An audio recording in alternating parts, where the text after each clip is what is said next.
We are ready. We are on the air. We're playing musical chairs. Welcome to Detroit Black and White, our Saturday edition here at McShane's. Supposed to be summertime, but man. Imagine how I was last night sitting at the Aretha Franklin Amphitheater. We saw fur coats, full length, short length, leather coats. Yeah, I must have been on mess to sit out there. That was nice. It was nice. Okay. It says attorney Vanessa Moss. And you just know where she was at, hanging out, dancing, and doing her thing. Allan Lengel from Headline Detroit. Hello. Eric Brown sitting in for this segment. How you doing, Eric? I'm doing fine.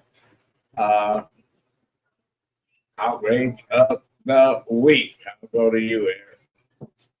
I mean, not really an outrage, but one of the things I am tired of hearing is the conversation with regards to people saying certain candidates being an unknown. But my thing is you're complaining about the known as well. So if you're not willing to give the unknown an opportunity, unknown being, politicals that's been in the game for a while, and you're complaining about the known who are in the game already, then you can't have it both ways. You just got to take a chance on the unknown if you're dissatisfied with the known. Well, listen, it's like this. People, I want you, let's get rid of your congressman. Let's get rid of your congressman, Allan.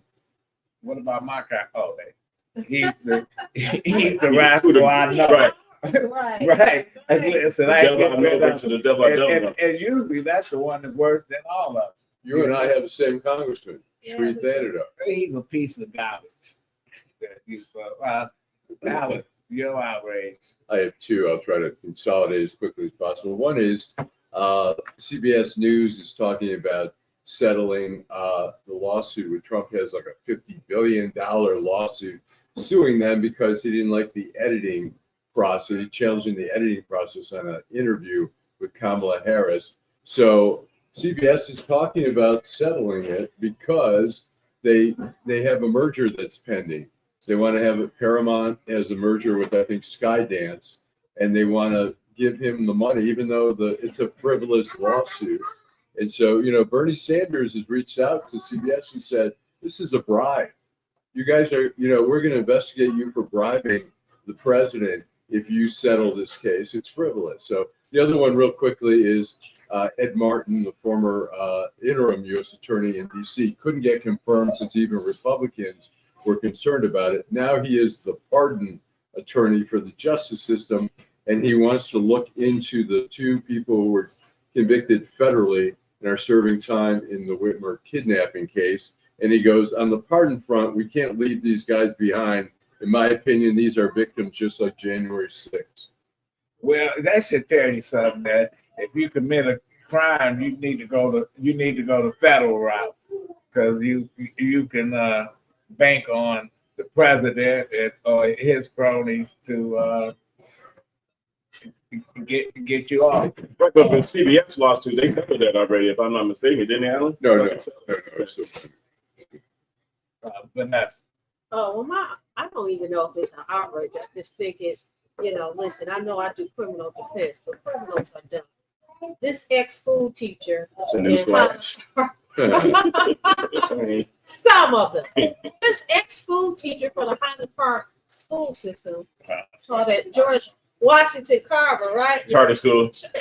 He was charged with several counts of criminal sexual conduct, right? He's not supposed to go to the school.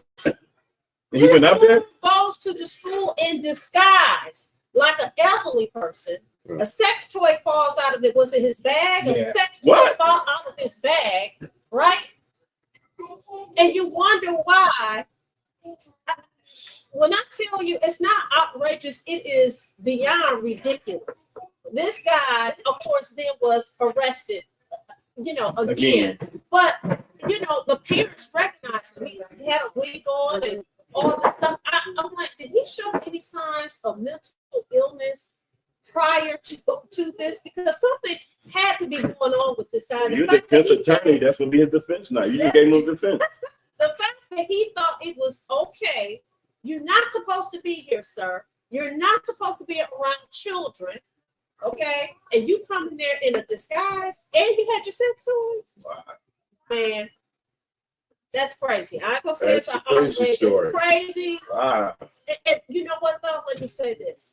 To the parents of children that attend that school, it is outrageous. Wow. It is outrageous. And they have the right to be really pissed off about it. Well, I tell you, the charter school, but I think I didn't do charter schools because my situation on money, They hire that's the anybody. public school. they hire any motherfucker. They hire non-certified people too. Well, but they got more certified people than they got non-certified folks. And I see what the Supreme Court told Oklahoma. You know what? You can't get them no money.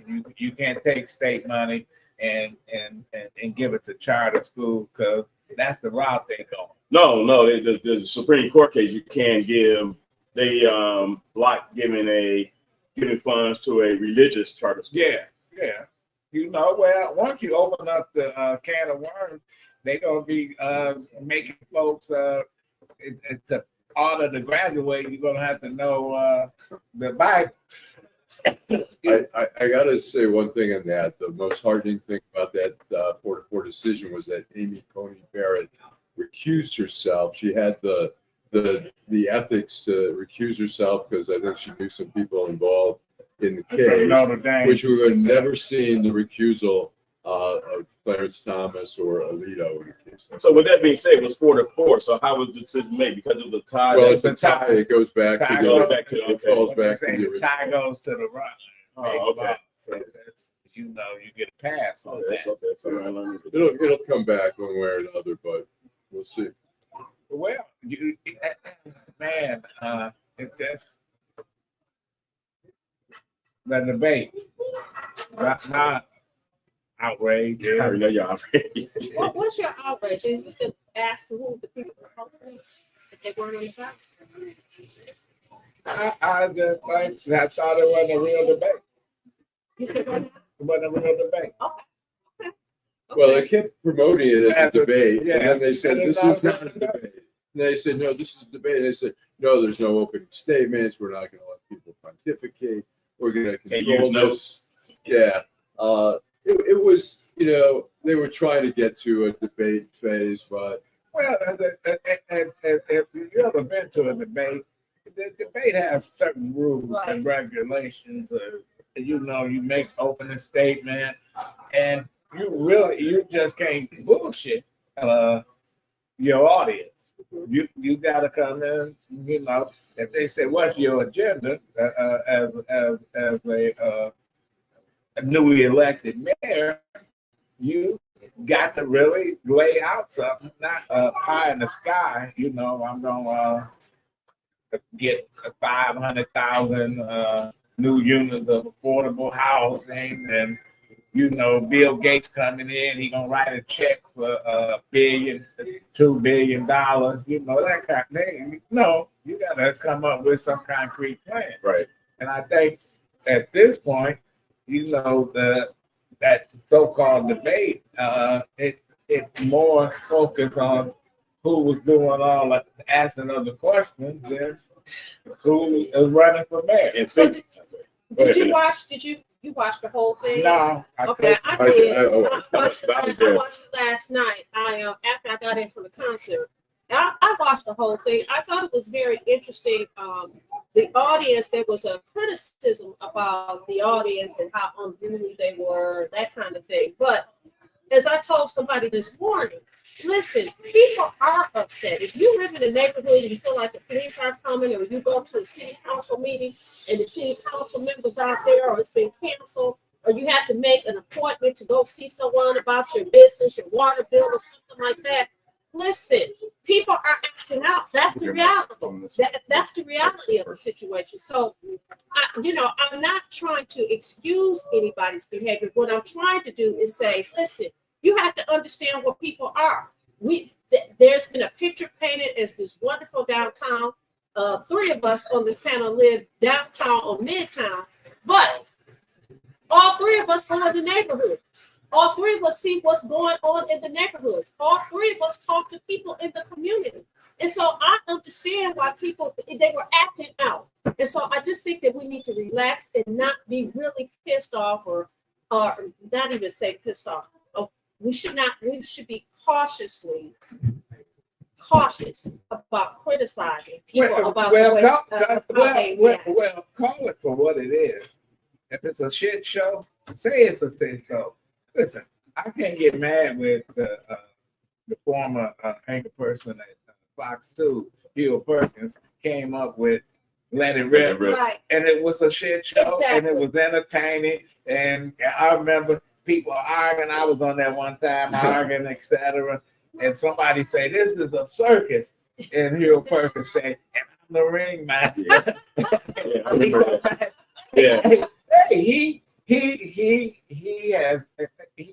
didn't pretend that it was anything else. More than what it Now was. you look at it and it's all serious. Don't call it Let It Rip there, Right. because ain't nobody that's letting it rip. But I think the issue with some of the conduct in the audience or lack of decorum, I think the moderators. If you would have started off, say this is debate, they had opening statements and stuff, I think you could have kept it. I agree. Yeah, I agree. Yeah. but yeah. when you come out there and you say you can't do this, you can't do that, and that, you're right, people get frustrated. It's like going to the school board meeting where the school board members say you can't talk. You know you have a right for 2 minutes. Right. They don't know certain people to Right. get up there. You know that people got to do. To your point about a concrete plan, last night's interview, I have to give credit where credit is due.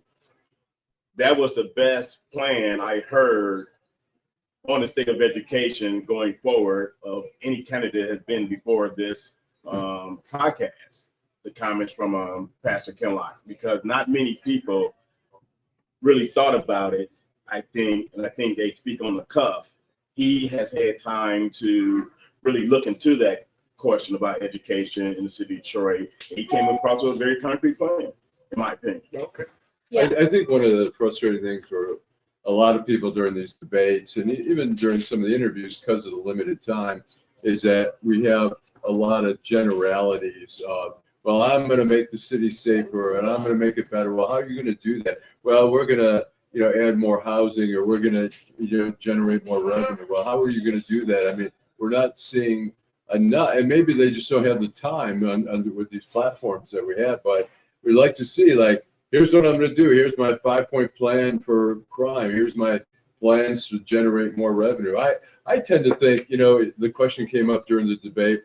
Somebody said, Was it a debate? or whatever it was, that there be generate more revenue through ticket sales and stuff like that. And to me, if you see what people are paying for tickets to see even a stand-up comic, $150, $200, if you tacked on $1 for a ticket, you think anyone's going to notice? You go to the Tiger game, pay $80 for a ticket, you add on $1. That's 50. Let's say there's 15,000 people at LCA. That's $15,000. Go across the street to the Tigers. There's 30. That's $30,000. You could generate some real money. Well, you know what, a hot dog and a soda, Right. at Tiger Stadium over $17. And what happened to the $2 hot dog? Well, here's the thing. What happened to the natives? The natives can't afford, right? They can't afford to go downtown and sit at Tiger Stadium and pay for parking and buy a soda and a hot dog. The people that you're talking about, the sales, a lot of them don't even live in the city. That's what people feel. And so people feel left out, and that is what we saw. I understand that, but Before we get deep in it, let's take a break and we'll come back and we'll continue this conversation. Detroit is Black. Hi, I'm Eric Sabri, your Wayne County Treasurer. Are you living in the home of a deceased family member and you're facing property tax foreclosure, or maybe you know someone who's in the same situation? The probate process may be helpful to you. If you file a probate petition and notify our office, the foreclosure proceedings will be halted during the probate process. We have several nonprofit partners who have free attorneys who can assist you. Contact our office, 313-224-5990, or email us at taxinfo@waynecounty.com. Don't lose your family property. Some of these properties have been in the family for 4 or 5 generations. Contact us now. We're here to help.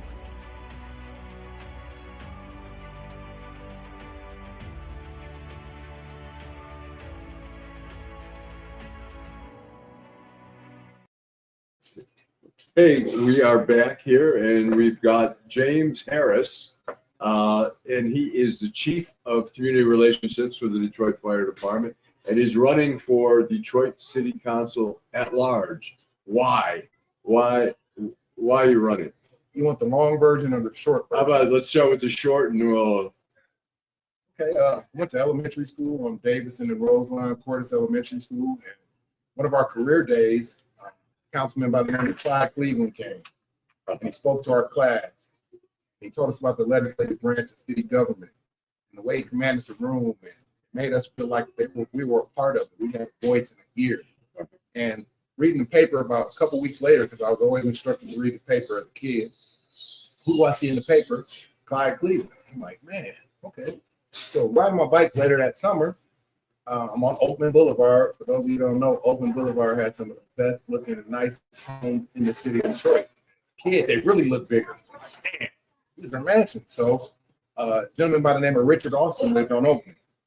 And I found out what he did. Went to the encyclopedia and read up on him. And found out he was the Secretary of State. He was an elected official. And I was like, man, one day I'm going to live on Oakland and I'm going to be an elected official. So hopefully I'll be an elected official in November. I don't know if I'm going to move on Oakland because that's not my district and everything, but that's what I want to do. Well, first of all, Chief Harris, can you explain what encyclopedia is? Because Right, I was going to say something. Oh yeah, I looked a lot around. of our viewers are lost. Yes, I looked around this table. You looked at the encyclopedia. Encyclopedia. Did your parents buy it? By the Britannica. Or did they were they on the payment plan? Now that's a good question. I need to ask them that. Oh, because back then that cost a lot of money. Yes. We had a World Book Encyclopedia at home. I loved We had it. encyclopedias too. My parents Spend was a on the day payment plan. going through encyclopedia. So tell me, okay, so you're running. You've been in the fire department for how long now? 27 years. 27 years. You're running. What is it that, everyone says why I'm running? I saw this, or I think I can do something about this. What's the mission there? So being the chief of the community relations division, it's real simple. You relate with the community. So I get all type of calls, not just about fire safety and installing smoke alarms, CPR. You'd be surprised with calls I get throughout the city from citizens. Hey, we got some crime going on in our street. Can you do something about it? Hey, we got a wire hanging down. Can you do something about it? Hey, there's a pothole in the middle of the street and we keep tearing up our car. I get all these calls, and I love bringing people together. I love building bridges. I love doing that. And I've always gravitated towards people, and I know my way around the city. I had a job with Allstate Insurance, which allowed me to get around the whole city doing routing. I've been with the fire department, like I said, almost 28 years. Been with the community relations division since 2017. I started as a lieutenant, now I'm a chief. So I love helping people. I think Detroit needs a change, and I think I can help do it. What does that change? It needs a breath of fresh air. You know what I mean? We should be present. As an elected official, people hire us. People don't look at it as, some people have that sense of entitlement, like, hey, I get elected, it's mine, I own it. But no, we work with the people. Spotlight's on the people. When the people hire you to do a job, I don't care if I hire you to fix my basement. I expect you to show up and fix my basement. I don't expect you to call me and say, oh, I can't make it. So I think as an elected official, we should show up every day. We should show up bright and early, and we should be there for the people and whatever they need. And it's about what they want, not what we want. If they put something on the table and they want an ordinance, we should go for it because it's for the people. The majority of people want it. So 2 questions. One, you said that you're not going to move on Oakland Boulevard because that's not your district. What district are you running in? And 2, what transferable skills do you have that helps you become a city council person, as a city council person? I'm talking about negotiating skills, leadership skills. What skills do you have that you believe is transferable to sit on city council? Ironically, you just asked about leadership skills. I just got my master's in business administration and leadership May 3rd. So I have a little experiencing that. And I've been president of the Phoenix and the Detroit Fire Department. I've been a leader in several of my fraternities. Also, I've been a leader on football teams, Boy Scouts, you name it. So I know what leadership is. Second of all, I live in District 1. I love District 1. It's a great district. I'm biased. I mean, I love the whole city of Detroit, but I love District 1. But I'm running for city at large, city council at large. Because I grew up on the other part of the west side in District 2. I have family over here in District 6. My parents, my grandparents, they're from District 4 on the east side. And I've experienced a lot of success. I want to help the entire city of district. Okay. You mentioned another great Kappa man, Richard Austin. And when you learned about him, what was it about his style that interested you in politics? First of all, achievement in every human endeavor. Second of all, just a class act, just a mild-mannered, even-keeled gentleman. And that's what works. You know, you see a lot of divisiveness nowadays, and not just elected officials, but anything. And it's like, you don't get things done being divisive. You don't get things done arguing. You don't get things done bickering. You get things done just working, rolling those sleeves up like we do as Detroit with blue collar, getting things done. And I just love how he carried himself, the ultimate guy as far as professionalism. May rest in peace. And I brought Richard Austin up because I remember when I first met him, I had known him. My father was very involved in politics, and I first met him, and I asked for his autograph. And he was just taken aback. He said, "Why are you asking for my autograph?" I said, "Well, you know, I am a member of Kappa Alpha Psi. I know your history, and I've admired you since learning about you, you know, while in high school." Yes. And he was just, and I still have that autograph to this day because Richard Austin was a great guy. Yes, he was. Great guy. Yes. So when we talk, I mean, one of the issues, obviously, crime. What do you see is, people talk in generalities. I'm going to make the streets safer. I'm going to do this. Do you have any specific plans in terms of addressing crime? I mean, you've seen it firsthand being on the fire department. I'm sure showed up to scenes where police are there. What's the game plan here? First of all, I think the administration right now is doing an awesome job. Chief Bettis is doing an awesome job. I think one of his strong suits is community, just like I was speaking on earlier. A lot of times people think crime that you put the sole responsibility on law enforcement. No, you got to educate the community. You got to get the buy-in from the community. You got to have to build a relationship with the community. The more you're out in the community when there's not a crime, when there is a crime, the citizens are more apt to reach out to you and say, "Hey, I saw this person down the street. That's who robbed that person. That's who stole that car. That's who broke in that house." So you got to get that buy-in from the community. The only way you do it is educating the community, being present, going to these block clubs, going to these schools, educating them, and then getting the buy-in from the students when they're young. So maybe they want to join the police department or FBI, sheriff department, or something like that. So that's the key. You got to let the community do it too. The community's got to do the police. Firefighters have been heroes. Correct. And police have often been sort of demonized in at least certain parts of the city. Is there a way to have a spillover for the police to be looked more positively, or how do we turn that around? Just like I was saying, the buy-in. You got to make it cool to want to be a police officer. My late grandfather started the police department in 1947. I just didn't want to go that way. So I love the police. And the sad part about it is a thankless job. Nobody likes the police until you need them. And when you need them, they got to be there in a split second. Then you love them. So I think, like I was just saying, if you get into schools, like, I know you've got a bunch of young folks around the table, but you used to have the Blue Pigs. And when the Blue Pigs came, even the thought that they were coming the next day or the next week, you got excited. You got fired up like it was a real concert coming. But what it did is get the buy-in, and some kid is sitting there like, "You're cool. I want to be the police. Right. It's cool to be the police. It's cool to save a life. It's cool to protect and serve." So we got to get that buy-in and erase that narrative about police are bad. No, they're not. They're bad entities in every occupation. But we got to get that buy-in from our youth. Our youth is the future. Well, this question, I was asked to ask this question. It's interesting because you're talking about the Blue Pigs, you're talking about the schools. As an at-large candidate, what's your position on education? I wish we had more say-so. When I say we, the council and the mayor had more say-so in the schools. We really don't, especially with DPSCD. They have an elected board, and they have the superintendent, and everything goes through them. I wish we had more say-so, more buy-in, and maybe that may happen in the future. But back to the student part, it's all about the education. So a lot of people say we got to educate the students. We got to educate the parents too. You know, it's no blueprint on how to be a parent, but there are certain ways you should carry yourself as a parent. It starts at home. Sometimes you go to these schools and the kids are bouncing off the wall. They're kids. What do you expect them to do?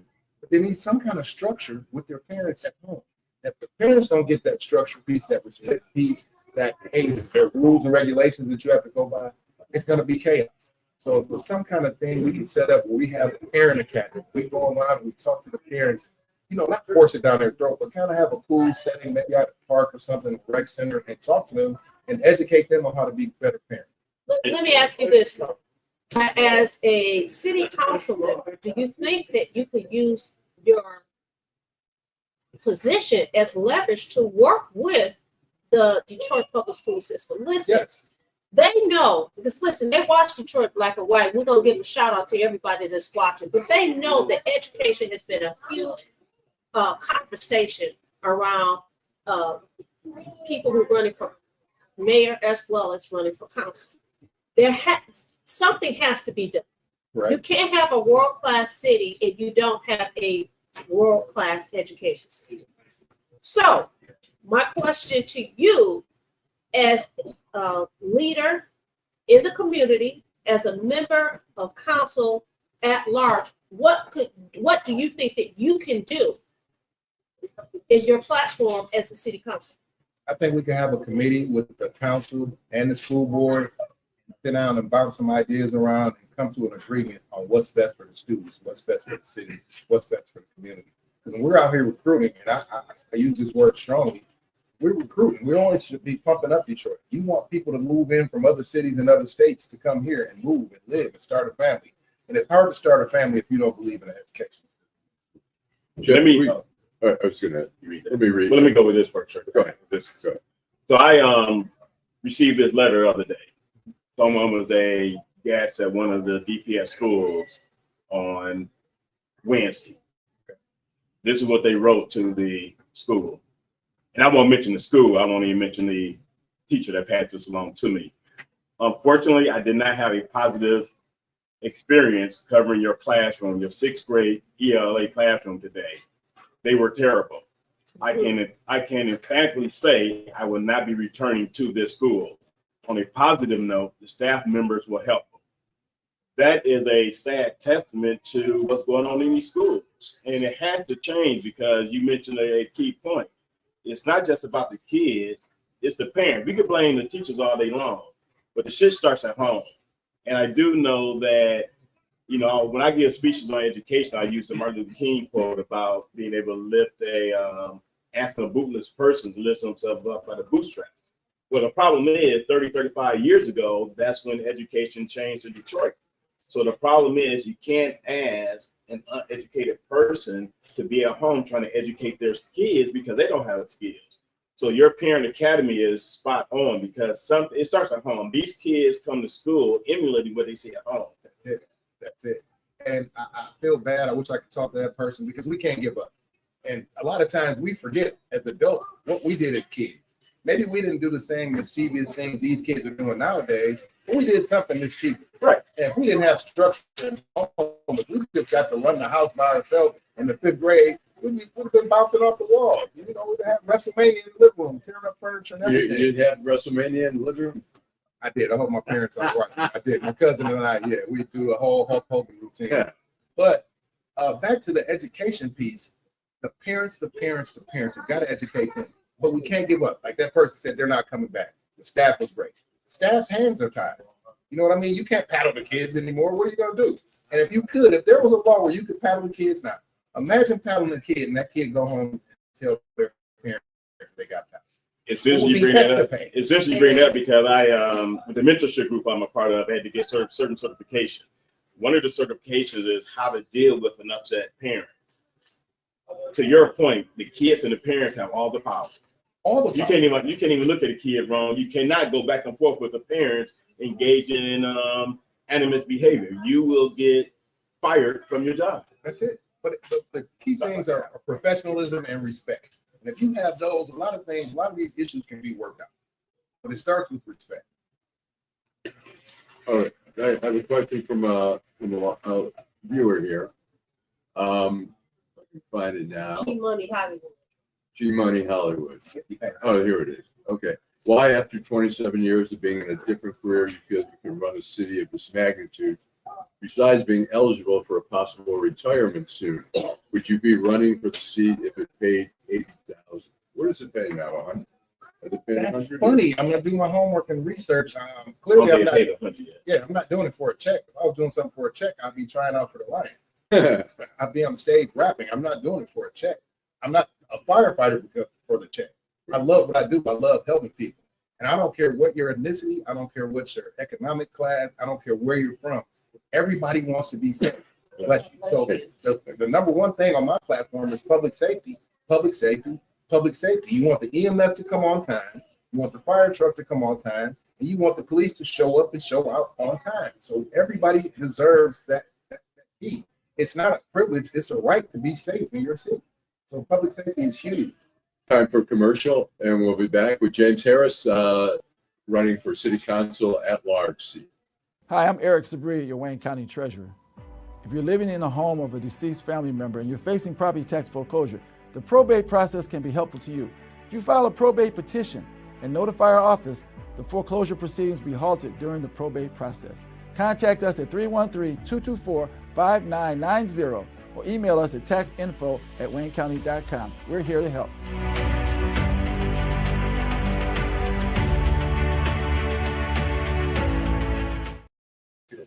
We are back. We're back from a commercial break. I have a question, and it's interesting.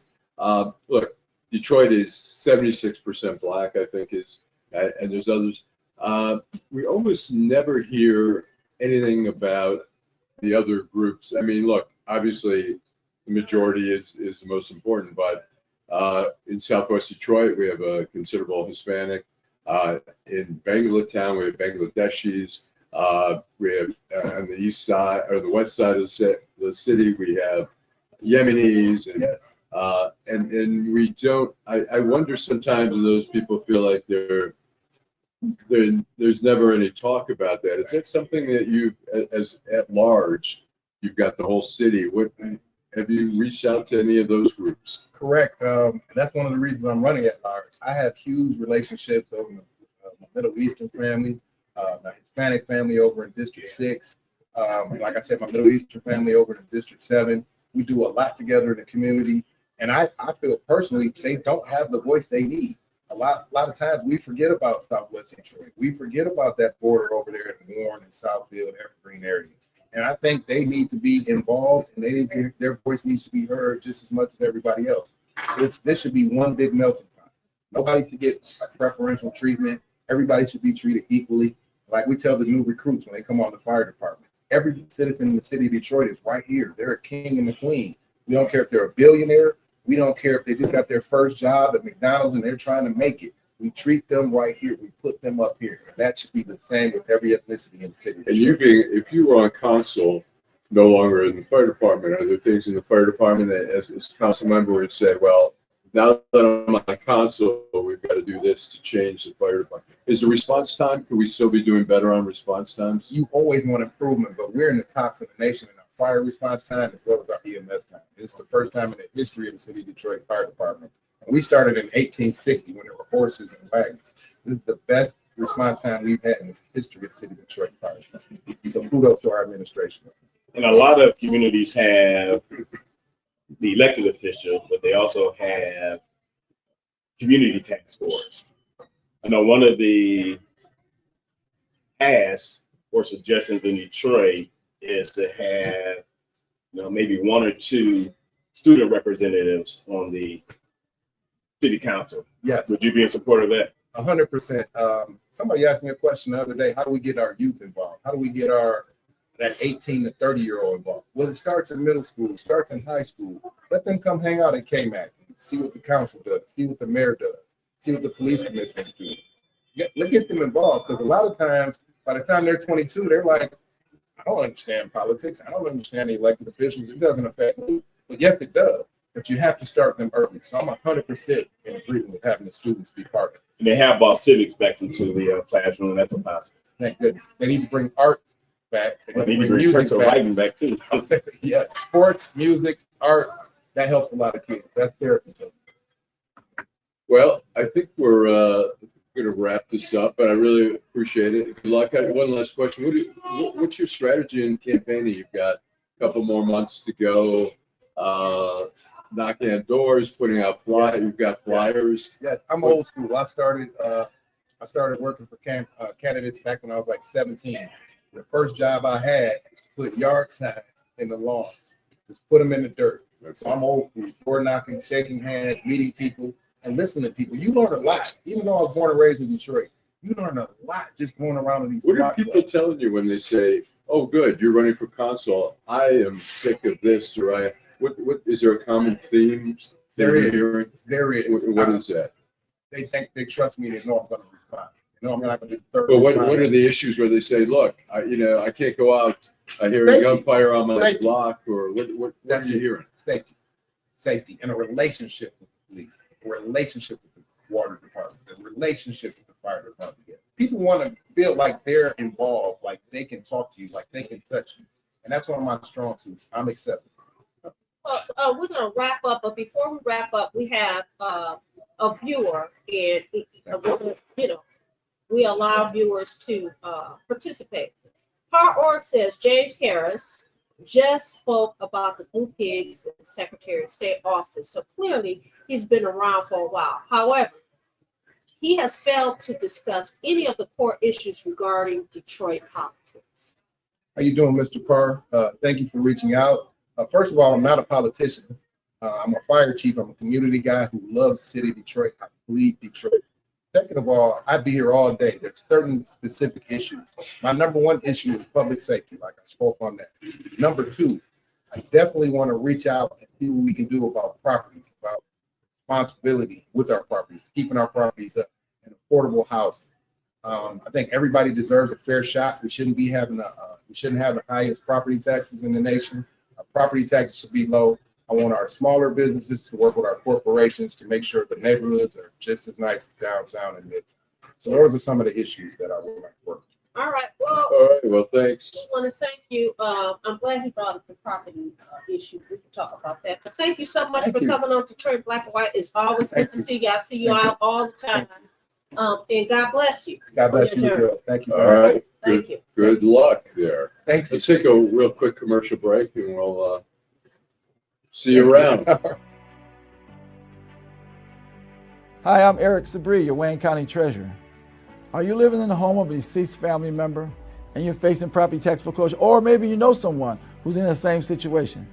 The probate process may be helpful to you. If you file a probate petition and notify our office, the foreclosure proceedings will be halted during the probate process. We have several nonprofit partners who have free attorneys who can assist you. Contact our office, 313-224-5990, or email us at taxinfo@waynecounty.com. Don't lose your family property. Some of these properties have been in the family for 4 or 5 generations. Contact us now. We're here to help.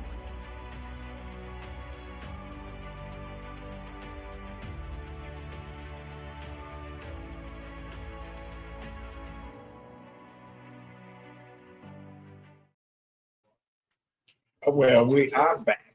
That was a good segment, Allan, with Mr. Harris, one of the other candidates. Joining us this morning, Fred from the battlefield. So she was at that shit show. She survived. She's here. Former president of the Detroit City Council, former leader of THAW, and now one of the leading candidates for mayor of Detroit, Saunteel Jenkins. Good morning. Good morning. I like those Good morning. colors. Thank you. Good. So you look cute. I was just gonna ask if somebody in your family want to make a sci-fi fraternity. No. Now, I But I don't, get a lot of love from you because of my color. Okay. I'm not wearing But they got a more from Kappas to be Krispy Kreme. Well, ladies first. I'll let you start with the first question. Again, thank you so much for coming on Detroit Black and White. Thank We you. have actually asked a question. Somebody asked a question before you got here, but I'm going to ask you a question. This is out of left field problem. Okay. So I was at Aretha Franklin Amphitheater last night, trying to park. There's some property right there on the riverfront. There's a lot of property right on the other side. Raggedy as I don't know what. Roof caved in, windows boarded up. There's an opening where you can cut all kinds of crime and everything else. As the mayor, how are you going to address these people who own these properties and they're doing nothing with them at all? It's a problem. It's a haven for crime. You got people out there hustling folks. Oh, pay $20 to park, $30 to park. And you know doggone well you don't own this property and you don't own this lot. What are you guys going to do? Because we have this riverfront that is beautiful, but you have these buildings down there. You know what I'm talking about. What you going to do as a mayor about that? I know exactly what you're talking about. And there are a couple, you mentioned two different issues, right? One, people getting hustled for parking. So when we have events, we should have our police patrolling and asking folks in lots for their licenses and permits to prove that you should be the person here collecting money in that lot. That's the first thing. The second thing is as it relates to property owners, we need to hold business and commercial property owners accountable in the same way we're holding small nonprofits and residential property owners accountable. I hear from Detroiters every day. I was at a nonprofit on the east side a couple of days ago, and they had gotten a home from the land bank, and they were moving too slow with rehabilitating the house that they bought, and they were rehabbing to serve the community. They had to deed it back, even though they had already put thousands of dollars into that. And I know that there are developers and commercial property owners across the city who are not being held to that same standard. So we can start by holding people accountable. And that is a problem, especially when you have small business owners that got to pay. As Adolph talked about last week, you hustling me about rainwater. I own my property. Now you telling me I got to pay a mortgage because I owe this much money for rainwater, sewage fees. It's ridiculous. It is absolutely ridiculous. Well, it's all these empty buildings, etc. Let's move right on the riverfront. The Renaissance Center. I think we sold, the city sold a tower. I don't know what the guy or the group is going to do with it, but how do we make it work? Because General Motors came into the Renaissance Center, moved all the stores out, closed the pharmacy, closed the theater, people saying we don't even have a movie theater to go to in this city. Are we truly back, in schools? But I want to focus on the rent center. Are we truly back? Yes. Well, I don't buy into the comeback. Okay. We never went anywhere. Right. There's a whole lot of us that are here, right? We stuck it out. We stayed. We fought through the tough times. So it's not the fact that other people now see this as a good place to be. It's good, but that doesn't change the fact that we've been here the entire time. So I don't buy into the comeback narrative. As it relates to the Renaissance Center, it's never worked well. When Ford had it, when GM had it, GM put a lot of money into making the Renaissance Center work. The way it was designed, it was never meant to work. I think everybody sitting around this table knows that. We went to the movie theater, but if you've been to that movie theater, you know it took you 15 minutes to find it. No, half an hour or more. Yeah. Or more. And you knew that. So for people who didn't know the building, the reality is when we're building entertainment spaces and places that we want people to frequent, we have to make it easy for people to get to. And it's never been a place that's easy for people to get to. I have a question. During the debate, there's some hating on downtown, midtown development. People are mad. They say, what about the neighborhoods? Is there a way to embrace the downtown, midtown thing and at the same time say we need to, it seems like it's sort of pitting, one against another. How do you feel about that? I agree, and I've said many times it's got to be both and. Yeah. Do I need to get closer? Yeah. It's got to be both and, not either or. Right? We need a mayor who knows how to multitask. We need a vibrant downtown. We need an economic job center, and that's downtown no matter what city you go to. But we can't forget about the neighborhoods. So it needs to be both and, not either or. We have to have a strategic master plan for the entire city that includes neighborhoods, and that plan should include commercial corridors within our neighborhoods. It should include office parks, because if you're a small business, a startup business, you can't afford rent in Corktown, downtown, midtown. But if there is on your side of town, it'll be more affordable to you. And then it creates walkable communities. It creates critical mass so that if you open a coffee shop or bakery or even a movie theater, you have foot traffic that will help your business survive.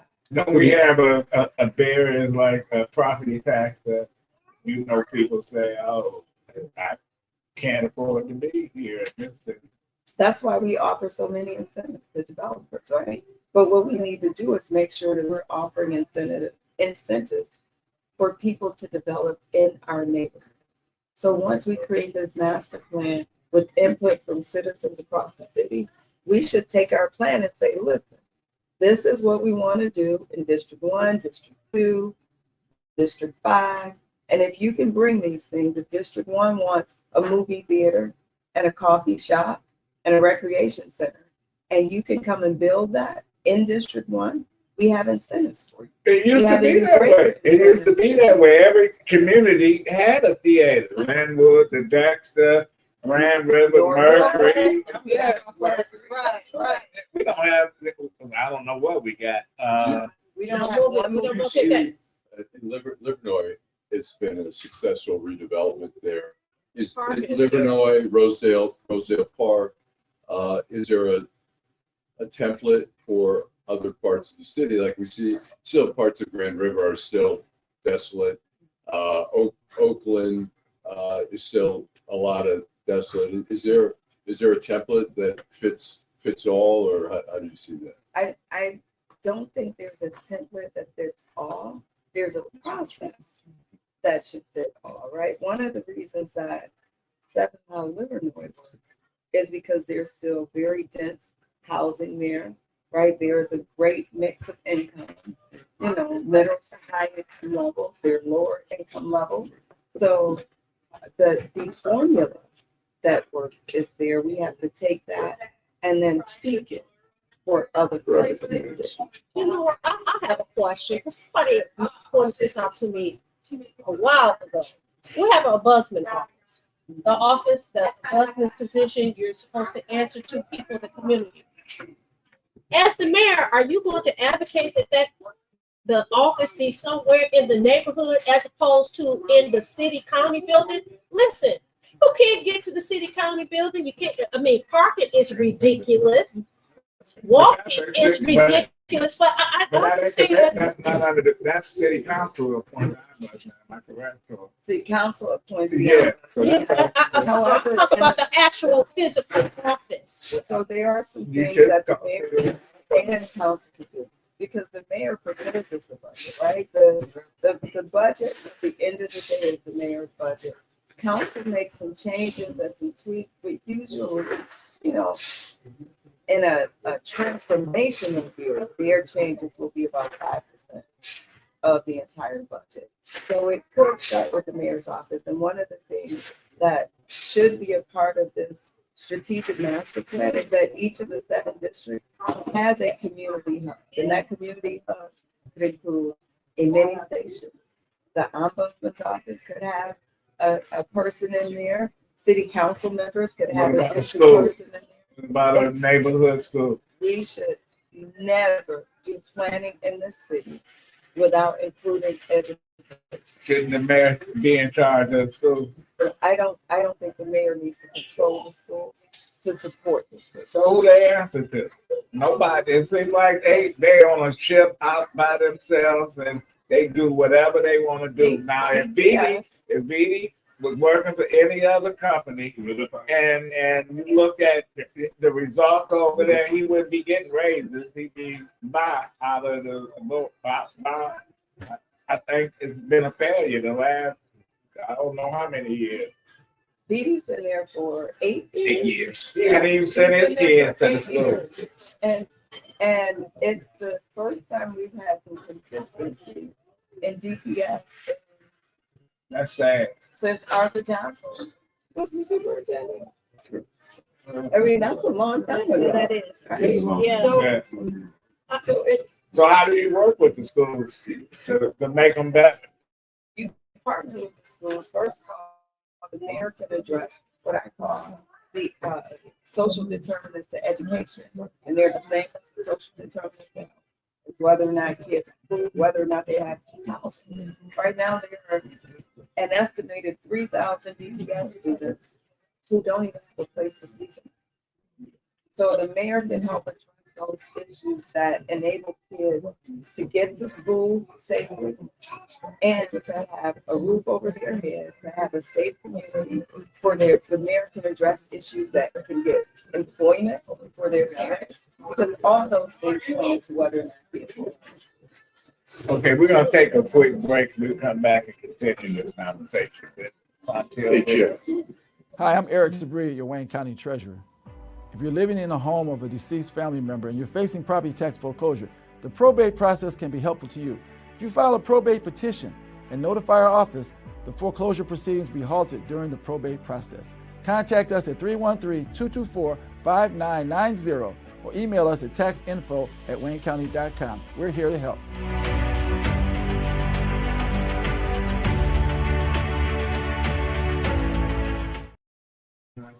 Okay, we Well, are back. welcome back. We are back. Well, All right. you know, we'll be back, and I want to acknowledge our viewers this morning. Listen, we apologize. We getting a lot of comments about the visibility It's the today. internet. It's the internet, and we apologize. There's nothing we can do about it. But you can listen and continue to watch us on Wednesday and Friday and next Saturday.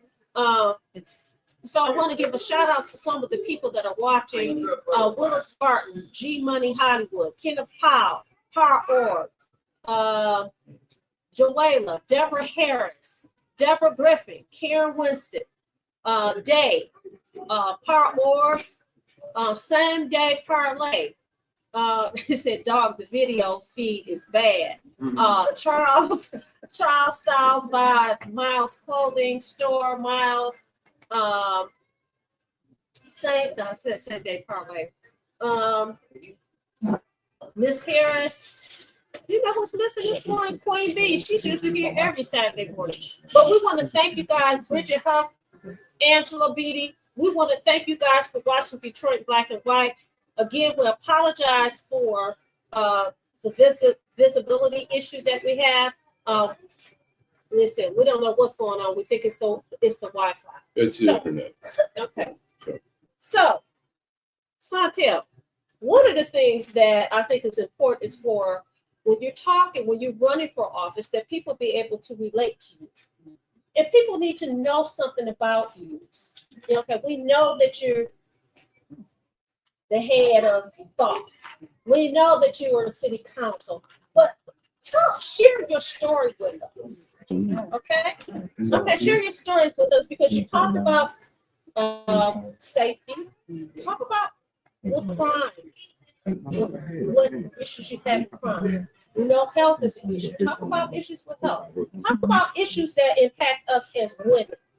Okay? I love that. Thank you. Well, I'll start with the fact that I grew up here in the city of Detroit on the west side, near Cody High School. My dad was a mailman. My mom retired from Macy's. She started when it was Hudson and then retired when it was Macy's. That tells you how long she was there. Right. And I went to Cass Tech, graduated from Cass Tech. So I had a lot of wonderful things that happened during my childhood, but I faced a lot of challenges and tragedies as well, including the loss of my 14-year-old brother. That's why gun safety is so important to me. That's why youth violence prevention is so important to me, and making sure that we're creating good opportunities for our kids so that they can make good choices. You know, when my brother died, I was in school at Wayne State studying social work. I was a social worker. And when I told my mom I was quitting school, she told me that I needed to finish school, not for my brother, because my brother had been loved every day. I needed to finish school for the kids who thought that his jacket was worth more than his life. Oh, he's killed over a jacket. Yeah. Where did that happen? It happened right around the corner from our house. It was probably 400 yards Wow. from the house we grew up in. He was at where I had my kickoff, St. Suzanne Church, which is now Cody Rouge Community Center. They used to have an after-school basketball league. Him and his two best friends, who were brothers, had just left the basketball game that day, walked to Vincent and Larry, were their names, walked to their house. Vincent and Larry lived, we were on one street, we were on Westwood, they were on Granville, and we shared a fence in the backyard. 2 houses from the corner, that's how close we were. They stopped at their house and they were coming to our house. I thought I was grown and moved out of my parents' house at 17. But I would go to my mother's house after work because she always had food. I was working at this whole making $5 an hour, paying rent, car note, all the things. So yes, I would go home and get food very, very often. But when I got there, my sister, who was a senior in high school at the time, wasn't there. My brother wasn't there. So I started fixing food. My mom hadn't gotten home from work. And the phone rang, and it was Miss Sawyer saying, they shot Newt. That's what we called my brother. So I got the call. My dad was there. I ran and told my dad, and then I ran out of the house. This was January 3rd, 1990. I remember it like it was yesterday because in my head I was thinking, I have to get to my baby brother. His arm, his leg, he must be hurt. And when I hit the corner of Granville, I saw him. He was on it. I can see it like it was yesterday. But he was laying on the ground. His eyes were open. Blood was running out of his mouth. And I knew he was dead, right? I got there first. My dad, was probably seconds behind me. I don't remember, but it drives a lot of what I do today because no child should have to bury. No parent should have to bury their child. And certainly you shouldn't have to bury your child that way. Yeah, that's interesting because actually we have a similar story. I was at Wayne State University when my brother was murdered, 2 blocks away from my parents' house. And that actually heard the gunshots. Now, I wasn't living with my parents. I was living with my grandparents. But you're absolutely correct. No parent should have to bury their child. And it changes your perspective on life, forever. It changes the trajectory forever. And I think that is one of the things that makes you relatable as a candidate, not just the education, not just the experience, professional experience, but the fact that life was life, it has been life for you for a very long time. Well, you get elected mayor.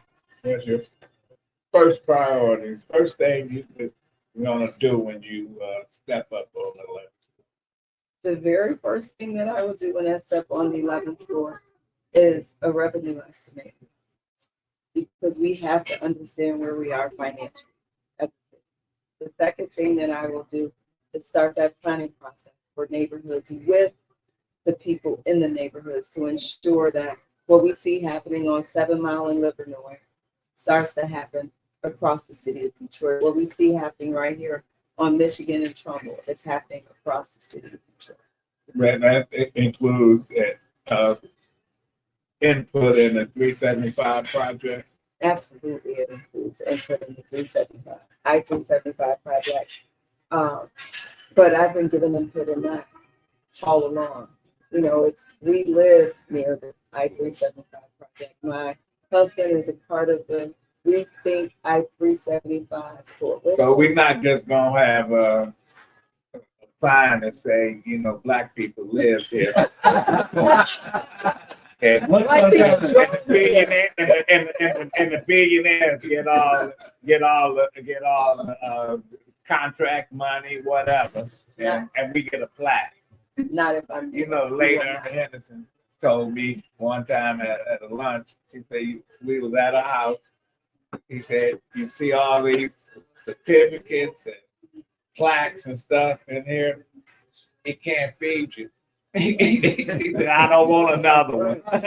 I understand. And the people that been affected by that or live over there, etc., they don't need a plaque and they don't need a pat on the back. We have a viewer who's asking why now? You've seen all these things. Why run now? Is it because Duggan is, I mean, a lot of people saw Duggan as unbeatable. And now that it's open, is that you see an opportunity there because it's an open seat, or how do you use? Why now is because we need leadership. It's because our next mayor is going to face some challenges that the last mayor didn't have. You know, we no longer have a zero balance sheet that we're working on, right? Under our next mayor, we will have pension payments that are required. We will have grand bargain payments that are going away. The nearly $1 billion that have flowed into the city in federal dollars will no longer be available to us. So our next mayor has to be somebody who's ready to lead on day. Duggan's getting out at the right time. Of course. Absolutely. And listen, you will be crazy if you don't look at that. Okay, Tommy. I mean, you know what? You know, every people, time he leaves, is something happens. There's some smoke. There's some smoldering. where the canary is Okay. singing in the mind. Right. And people get mad when you say the bills are going to be due, and you're one of the first to say we're going to have to pay. And where is this money coming from? You know, listen, I'm glad to see that you're going to open the books and say We have to. the real books, Right. not the one that you. And it doesn't matter how great my plan is. If we don't have money to implement it, it means nothing. So that's why you have to start with understanding what our revenues are. So why should people mark that ballot to say Saunteel Jenkins for mayor? Because I'm a proven leader. I am the only one on this ballot who has CEO experience as well as legislative experience, who knows what got us into the bankruptcy as well as what got us out of the bankruptcy. So I know how to make sure that we won't go back there again. I am all things Detroit. I didn't move here or come back here to run. I've been here my entire life. I'm a product of Detroit Public Schools. So I'm fighting for the education system as a product of the system that I'm fighting for. I'm fighting for Detroit as a product of the system that I'm fighting for. I am every Detroiter. I'm the Detroiter who has overcome challenges and been a success story, but I'm also a Detroiter that's had a gun put to her head by a man who claimed to be officer. I am a Detroiter that's lost my 14-year-old brother to gun violence. I'm a Detroiter that has overcome, thank God, and survived breast cancer. And these aren't tragedies, these are triumphs. And that's what Detroit is. We are a city that is about overcoming. We're rising from the ashes. So I think people should vote for me, not only because I'm through and through Detroit, but I also have to be the most qualified candidate on the ballot. You get the last. So yes, Saunteel. So we would be remiss because we have viewers, and when you go back and watch the show, you'll see some of the questions. Now, one of our viewers, think that you got here late on purpose. He says that you're a candidate that voted against the interests of most Detroiters during the time on city council. So you should expect that she's going to do everything that Michael Duggan as governor and the stakeholders tell her to do if she's elected mayor. Give your response to that. I think it's laughable because anybody who knows my record knows that I have been fighting for the people my entire life. I've been putting people over power my entire life. For the last 10 years, I've been keeping baby to them, making sure that families had heat, electricity, and water in their homes. Before that, I was working with men who were addicted to drugs and homeless, who were trying to turn their lives around. My entire life has been dedicated to the most vulnerable populations in this city. And anybody who knows me and who's actually watched and not bought into the rhetoric, or who's not out there putting falsehoods into the atmosphere for other candidates, knows what the truth. Well, that's Saunteel Jenkins, candidate for mayor. Hey, we're gonna have to bring you back. And I like it. You know what? I like it. You got around picking fights, but you shouldn't let somebody's love for peace be mistaken for a lack of preparedness for war. Okay. Yeah. Right. Amen. Right. Well, then, I want to thank all our viewers, and sorry about the internet. That's what happens with this technology. Yeah, but we're here. Yeah. I want to say hello to all of our guests, our viewers. Detroit Joe came down. She was on our show over a year ago, and we had a whole lot of viewers because she talked about Sinai Hospital. Hi. We have Whitney Clark, who comes down regularly. He's here with his family. He's running for Detroit City Council. He is a write-in. Who else am I missing? District 5. District 5 for Whitney Clark. District 5. District 5. Oh, yeah. Yes, absolutely. We also have former Councilwoman Alberta Tinsley to Lime Beach, who's sitting there. Say hello. Come on, say hello. Oh, okay, I'm sorry. She's not. Miss Sheila. Oh, she's Miss Sheila. Okay. Oh, Miss Miss Sheila. Sheila. You look different. We can do Your hair is different. Well, Okay, so thank you so much, Miss Sheila. and Eric, we'll be back next Lady Wednesday. T.